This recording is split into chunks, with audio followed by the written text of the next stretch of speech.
nasta'in wa ala umuri dunya waddin. Sholatu wassalamu ala asrofil anbiya'i wal mursalin wa ala alihi wa sahbihi ajma'in. Rabbi shrah li sadri wa yassir li amri wahlul 'uqdatam min lisani yafqahu qawli. Amma ba'du.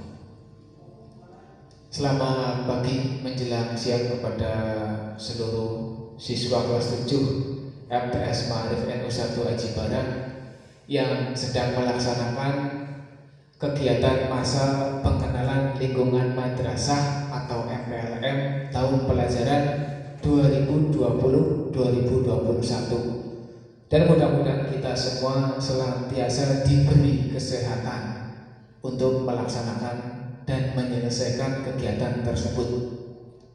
Izinkan untuk kedua kalinya saya menyampaikan materi MPLM, yang mana di hari pertama materi yang saya sampaikan adalah strategi pembelajaran, dan materi yang kedua kali ini adalah ke-NU-an. Perlu kita ketahui bersama bahwa MTS Ma'arif NU 1 Aji Barang adalah lembaga madrasah yang berada di bawah naungan Nahdlatul Ulama. Dan pada pelaksanaan kegiatan pembelajaran di MTS ini juga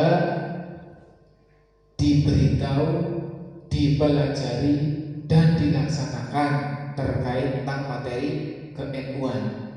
Jadi untuk ke-NU-an di MTS Ma'arif NU 1 Aji Barang tidak hanya diajarkan semata, tetapi juga langsung diaplikasikan, langsung dilaksanakan, baik di kegiatan intra maupun di kegiatan ekstra. Tetapi sebelum melangkah lebih jauh, sedikit saya akan menyampaikan tentang sejarah berdirinya NU atau Nahdlatul Ulama. Secara singkat, NU itu didirikan pada tanggal 31 Januari 1926 Masehi, atau bertepatan dengan tanggal 16 Rajab 1344 Hijriah, yang artinya organisasi Nahdlatul Ulama atau NU itu didirikan sebelum Indonesia merdeka. Artinya dalam kondisi kita masih dijajah, NU ini lahir. Maka timbul pertanyaan bahwa NU didirikan untuk apa? Yang jelas, pada awal mula berdirinya NU itu sebagai wadah para santri untuk bersatu, berkumpul, menyusun kekuatan melawan penjajah. Karena kita basicnya agama, maka menggunakan kata Nahdlatul Ulama. Apa itu Nahdlatul Ulama?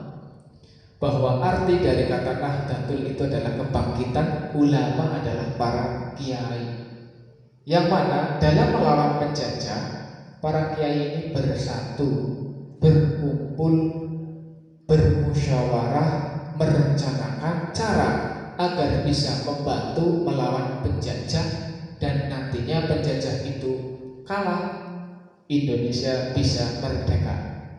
Secara singkat bisa diartikan seperti itu.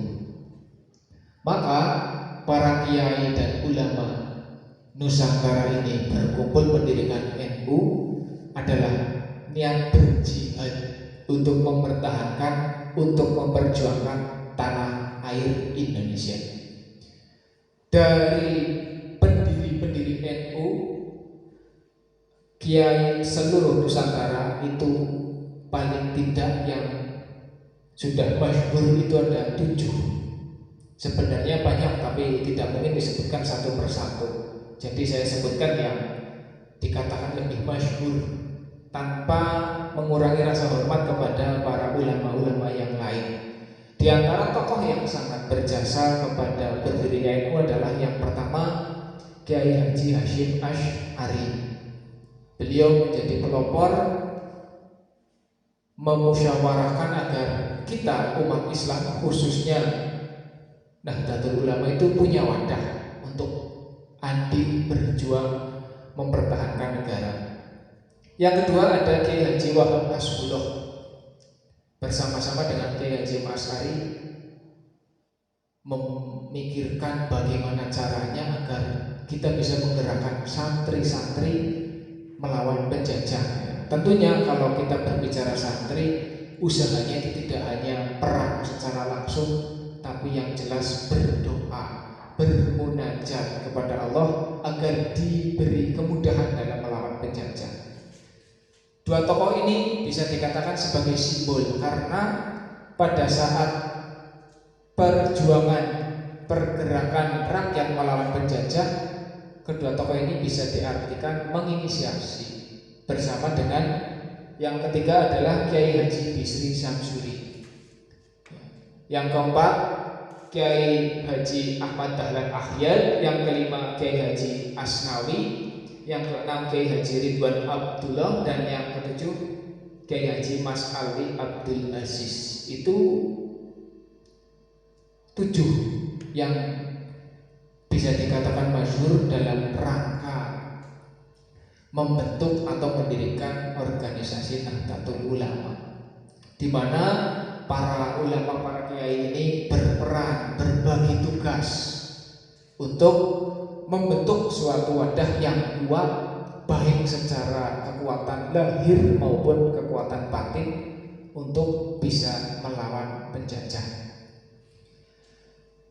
Mengacu kepada perjalanan NU, alhamdulillah Allah memberikan rezeki, memberikan nikmat kepada kita setelah berjuang sekian lama dengan bantuan para santri, para kiai, dan pejuang-pejuang nasional. Singkat cerita, Indonesia merdeka pada tanggal 17 Agustus tahun 1945, dan di situ NU juga secara politik menjadi partai yang diakui oleh Indonesia, yang artinya berhak ikut pemilu ya. Dan sampai saat ini pun masih eksis, hanya saja mungkin sudah berbeda pola begitu. Adapun esensi dari ke-NU-an atau NU yang masuk kepada lembaga madrasah adalah pelajaran amalan yang dilaksanakan para kiai-kiai terdahulu untuk bisa dikenalkan, diajarkan, dan dilestarikan oleh para siswa, khususnya yang berada di naungan pondok pesantren. Jika mengacu pada pendidikan formal, berarti yang ada di madrasah. Dalam hal ini madrasah yang dimaksud adalah untuk jenjang dasar itu adalah madrasah ibtidaiyah, untuk jenjang menengah adalah madrasah sanawiyah, untuk jenjang atas adalah madrasah aliyah atau yang biasa kita sebut dengan MI, MTS, dan MA. Dalam kurikulum madrasah khususnya yang berbasis Nahdlatul Ulama, mata pelajaran ke-NU-an adalah wajib, meskipun secara aturan pemerintah itu bukan pelajaran wajib tetapi pelajaran muatan lokal atau mulok.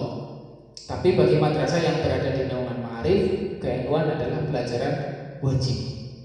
Kenapa pelajaran wajib? Karena di dalam ke-NU-an inilah akan diajarkan dan diberi pemahaman tentang ahlu sunnah wal jamaah. Karena hanya kelompok ahlu sunnah wal jamaah lah yang berhak masuk ke dalam surganya Allah Subhanahu wa ta'ala. Karena Nabi Rasul Shallallahu Alaihi Wasallam pernah menyampaikan riwayat bahwa umat Islam nanti akan terbagi menjadi 73 golongan, dan hanya satu golongan yang masuk surga, yaitu golongan ahlu sunnah wal jamaah. Maka di dalam pelajaran ke-NU-an inilah pelajaran ahlu sunnah wal jamaah atau isi dari ahlu sunnah wal jamaah disampaikan kepada seluruh siswa, baik dari jenjang MI, MTS ataupun MA. Maka tujuan dimasukkannya pelajaran keilmuan adalah sebagai pondasi kepada seluruh siswa untuk memiliki bekal, memiliki hati yang teguh terhadap pelajaran Ahlus Sunnah wal Jamaah. Apa itu Ahlus Sunnah wal Jamaah? Adalah pengikut ajaran Nabi. Jadi kalau kita mengaku sebagai umatnya Nabi, maka tidak hanya cukup dengan mengaku, tapi melaksanakan apa yang menjadi perintah dan anjurannya. Jika kita melaksanakan perintah dan anjurannya, itulah yang disebut sebagai Ahlus Sunnah wal Jamaah. Dan mudah-mudahan kita semuanya tergolong kepada Ahlus Sunnah wal Jamaah tersebut, agar bisa mendapatkan ridho dan rahmat dari Allah Subhanahu wa Ta'ala. Tujuan yang lain kenapa di madrasah bernaungan ma'arif itu mewajibkan pelajaran keilmuan, di situ sebagai upaya melestarikan kegiatan-kegiatan yang diadakan, yang diselenggarakan oleh organisasi Nahdlatul Ulama. Adapun pelestarian kegiatan dari Nahdlatul Ulama sendiri diantaranya adalah tahlil, membaca surat Al-Quran khususnya Yasin, membaca Simtuduror, Maulid Nabi, membaca Asmaul Husna, ataupun rotib, baik rotib Al-Hadad maupun Al-Atas, itu sebagai ajaran-ajaran yang harus dilestarikan dan harus dipahami oleh siswa-siswa madrasah. Karena berbasis agama itu tidak hanya sekolahnya tok, tetapi harus juga dengan pelestarian, pelaksanaan ibadah tersebut. Maka di dalam madrasah inilah pondasi ibadah itu mulai ditekankan. Dan di MTS Ma'arif NU1 Haji Barang sendiri, insya Allah dalam kegiatan pembelajarannya itu sudah melaksanakan kegiatan tersebut. Di antaranya setiap pagi sebelum jam pelajaran kita hari Senin melaksanakan sholat duha serta membaca suratan pendek mulai dari surat At-Takasur sampai An-Nas. Hari Selasa melaksanakan sholat duha ditambah dengan Asmaul Husna. Hari Rabu melaksanakan sholat duha dan membaca sholawat nariyah. Hari Kamis melaksanakan sholat duha dengan membaca sholawat tibil qulub. Hari Jumat melaksanakan sholat duha dengan dilanjutkan membaca tahlil, dan hari Sabtu melaksanakan sholat duha ditambah membaca surat Yasin. Artinya kita tidak hanya mengajarkan secara materi, tapi langsung mempraktekkan dalam kegiatan pembelajaran sehari-hari. Semoga ikhtiar yang kita laksanakan menjadi bekal, menjadi pondasi kepada seluruh siswa dalam menjalani kehidupan sehari-hari dan bisa mengimplementasikan di masyarakat, sehingga lulusan dari MTS Ma'arif NU1 Haji Barang sudah punya bekal untuk melakoni kehidupan di masyarakat. Karena kegiatan-kegiatan yang telah disebutkan tadi sebagai kegiatan rutin ataupun kegiatan ciri khas dari warga NU itu sudah terjadi atau sudah terbiasa dilaksanakan di masyarakat umum. Artinya jika kita betul-betul meresapi pelajaran ke-NU-an dengan memaknai secara dalam dan melaksanakan secara hikmat, insya Allah kita lulus dari MTS Ma'arif NU1 Haji Barang sudah punya banyak bekal. Dan sekali lagi mudah-mudahan materi sedikit yang saya sampaikan bisa bermanfaat, khususnya bagi calon ataupun siswa baru kelas 7 MTS Ma'arif NU1 Haji Barang tahun pelajaran 2020-2021. Sekian yang bisa saya sampaikan. Mohon maaf jika banyak kekurangan. Mudah-mudahan kita semuanya diberi kesehatan, sampai sempurna dan bisa melaksanakan kondisi yang kurang normal segera menjadi kondisi yang normal. Allahumma amin. Sekian, wallahu muwaffiq ila aqwamit thoriq. Assalamualaikum warahmatullahi wabarakatuh.